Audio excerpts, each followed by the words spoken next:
Are you here to improve your investment strategies? Are you looking for that one article that could help you finalize that decision you were holding off? Well then, get ready to learn more and gain just that subtle extra knowledge to get an edge in the investment business. Because if you're new here, then you've come to the right place. Welcome to the Daily Fortune, a channel where we talk about all the latest news, updates, guides, and strategies related to investment. Of course, with that said, we're going to be discussing a lot about the Oracle of Omaha, Warren Buffett, The Big Short, Michael Burry, the money tree Cathie Woods, Tesla's very own CEO and eccentric billionaire Elon Musk, along with the rest of the big leagues to learn just a bit more from the professionals. And don't worry, of course we talk about crypto, and we also talk about the best stocks to invest in, along with many tips and tricks on how to handle your finances so you never lose. So before we talk about making money, remember to hit that like button, subscribe, and ring that notification bell as well to make sure you won't miss a single video. Now let's get started.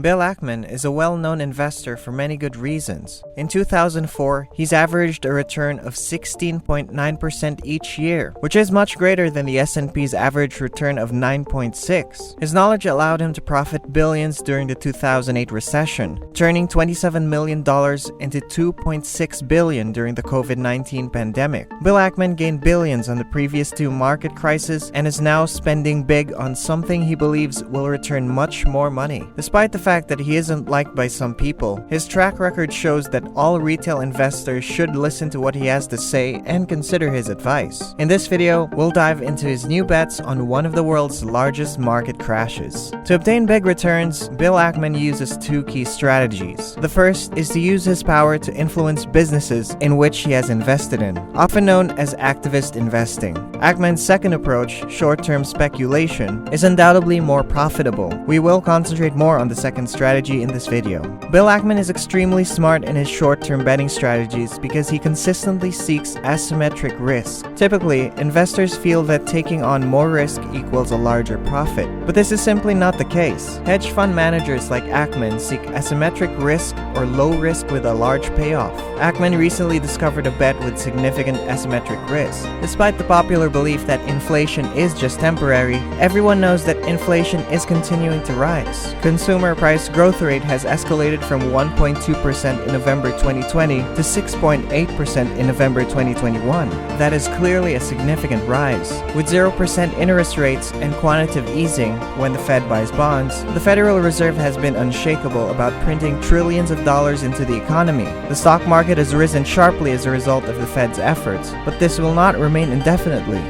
Bill Ackman had a presentation to the Federal Reserve in late October, suggesting why the Fed should begin tapering ASAP. The imminent market collapse that will eventually result from a few looming causes were disclosed by Ackman. First and foremost, the government has pumped $5.1 trillion into the economy since the pandemic began. $5.1 trillion is equal to 25% of the US GDP. This graph of the Federal Reserve's total assets show the level of spending by the Fed. The Federal Reserve is continuing to buy bonds worth hundreds of billions of dollars, which is temporarily preserving the economy. These initiatives are delaying rather than solving future economic issues. This is evident in Fed Chair Jerome Powell's response to inflation, which he expects to continue into next year. The stock market does not crash out of anywhere. There are always circumstances that build up to the point where a market crash occurs. The federal government's actions have left two options, both of which have disastrous consequences. For the sake of the economy, the first step is to hike interest rates and end quantitative easing. This would almost probably crash the stock market while also protecting the US dollar from further inflation. The second alternative is to avoid tapering and keep interest rates at 0% in order to allow inflation to increase. The second option, in a simpler explanation, is to keep the money printer printing. This choice would be even worse than the first because inflation would still crash the economy while also destroying the US dollar. Bill Ackman advises the Fed to take the first option. option, which is to start tapering and hiking rates right away. So the market has already crashed, and now the Fed must choose a less disastrous ending. We are continuing to dance while the music is playing, and it's time to turn down the music and settle down, Ackman explained. This was in reference to the film Margin Call, which depicted a potential scenario in which the economy might implode. The economy has been thriving, and Bill Ackman is continuing to dance as the Fed holds interest rates at 0%. But it is time for the Fed to stop playing music and let the economy correct itself. Ackman is hedging his portfolio with a short position in preparation of this. He said, "As we previously disclosed, we have put our money where our mouth is and hedging our exposure to an upward move in rates, as we believe that a rise in rates could negatively impact our long-only equity portfolio. Investors can short to hedge their portfolios, but Ackman is shorting one market in particular. The bond market is the market I'm referring to. The bond market has risen dramatically in recent decades. Leading bond yields are falling to new lows. While some of you may know, rising bond prices lower bond rates, while falling bond prices raise bond yields. Because the two variables are inversely related, shorting the bond market is a bet that bond yields will rise. The 10-year U.S. Treasury bond yield is currently about 1.4%, which is much lower than inflation. So why would anyone buy bonds when inflation is practically certain to exceed 1.4%? Putting money on such an asset would be like setting your money on fire. Bonds are in a bubble, according to Ray Dalio, Cathie Wood, and Warren Buffett, and there are many other investors who agree with this. Because bond yields can't go much lower from here, shorting the bond market is an asymmetric bet. Bond yields, on the other hand, might easily rise significantly to account for the rapidly rising inflation rate. This is Michael Burry's short trade, in which you're already familiar with the movie The Big Short. Burry posted a tweet that says, "For what it's worth, I've never shorted any cryptocurrency. This is my third bubble and the biggest. I've learned a thing or two from two 30-year treasuries on the other hand." Burry is hinting that he is entering the bond market, which he can accomplish by shorting a bond ETF such as TLT, the iShares 20-plus year treasury bond ETF. But high net worth investors such as Michael Burry may be employing a more complex bond derivative that is not available to normal investors like you and me.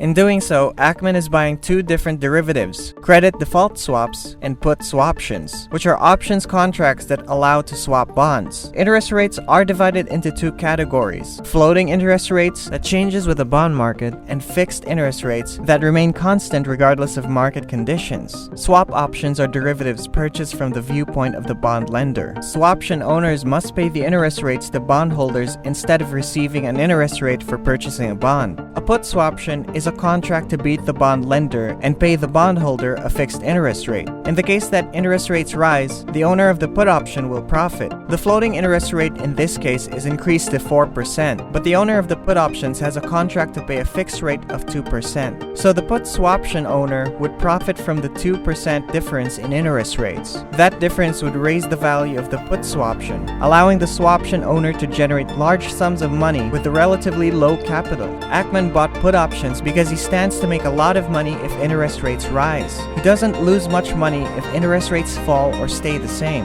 Credit default swaps are another derivative that Bill Ackman bought. A credit default swap is comparable to purchasing home insurance. A credit default swap owner must make a minor payment on a regular basis. Here's a sample scenario. The payment is $500 per month. A credit default swap protects the borrower's capacity to make monthly payments in the event that the bonds default. If the bonds default, the banks would be forced to begin making monthly payments on the bond, which would be substantially greater than the current monthly payment of $500. Let's assume the monthly payment is $10,000. While this scenario isn't precisely the same, it's comparable to a house catching fire on insurance because the bank must pay an amount as high as $500,000 to repair the house on a $500 monthly payment. Bill Ackman is generating billions of dollars in bond market crashes by employing put options and credit default swaps. He benefited from this during the 2008 recession, in the pandemic, and now he's doing it again, but this time using put options. Pre-financial crisis, we were concerned about what was going on in the credit markets. So we built a very large notional short position in credit by purchasing credit default swaps on the bond insurers, on Fannie Mae, Freddie Mac, on the banks.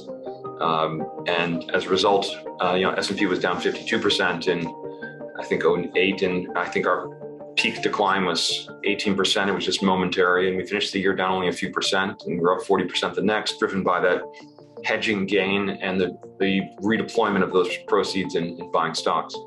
And then last year, when we became quite concerned about the pandemic in February, we did the same thing.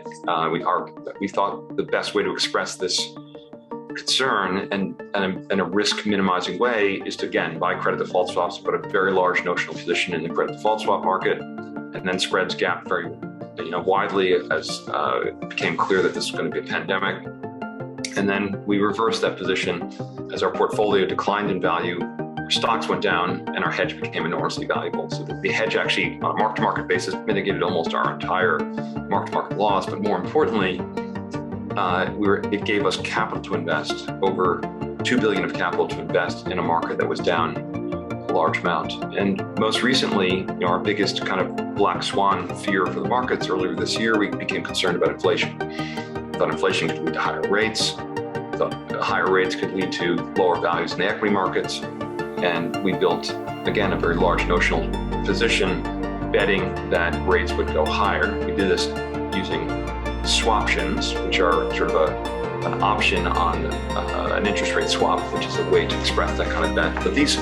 But the three things I mentioned they're small. The capital commitments are 1%, 1.5% of capital, numbers like this, but they can turn into very, very large numbers in the event that the sort of outlier event takes place. Although I previously stated that the yearly growth rate for consumer prices has climbed from 1.2% to 6.8%, this is not always the case. The rate I was referring to was based on the Consumer Price Index, or the CPI. The Consumer Price Index measures the average price of a basket of goods that is weighted. Although this sounds amazing in theory, the index data gathering for housing prices is inaccurate. Ackman says that using surveys to assess inflation is the owner's equivalent rent, or OER. Using a more precise rent tracker, Ackman discovered that the yearly inflation rate should be 10.1% rather than 6.8%. In a tweet, he said, "Reported inflation is understated. The owner's equivalent rent relies on owner surveys to estimate inflation and housing costs. This is an extremely imprecise metric. The single-family rental market provides more accurate data. OER in today's reported core CPI was 3.5% year over year. It's definitely unusual for the OER to indicate a growth rate of only 3.5% for rent prices. This is obviously incorrect, and single-family rent prices should be used instead." He continued and elaborated by saying, "The largest owners of nationwide single-family rentals are reporting 17 year-over-year rent increases. OER is 30 of the core CPI calculation and 24 of the reported CPI. Using the more empirical measure in the calculation increases today's core CPI from 4.9% to 9% and CPI from 6.8% to 10.1%. A 10% inflation rate would undoubtedly be troubling for the bond market. Bond investors would earn a net inflation-adjusted return of negative 8.7% per year. While some may argue that inflation is temporary, Ackman disagrees. Housing inflation is unlikely to abate based on supply and demand trends. The inflation that households are actually experiencing is raging and well in excess of reported government statistics," he tweeted.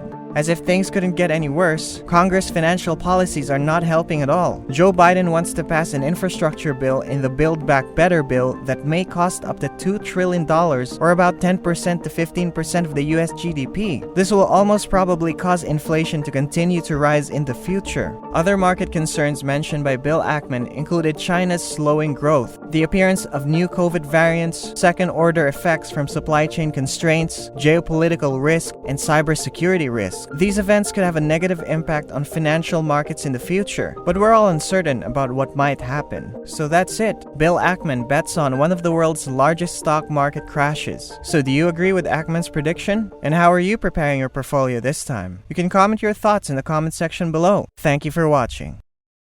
So that's it for today. I hope you learned something from today's video, and to get updated with the next videos, don't forget to hit the notification bell. See you next time.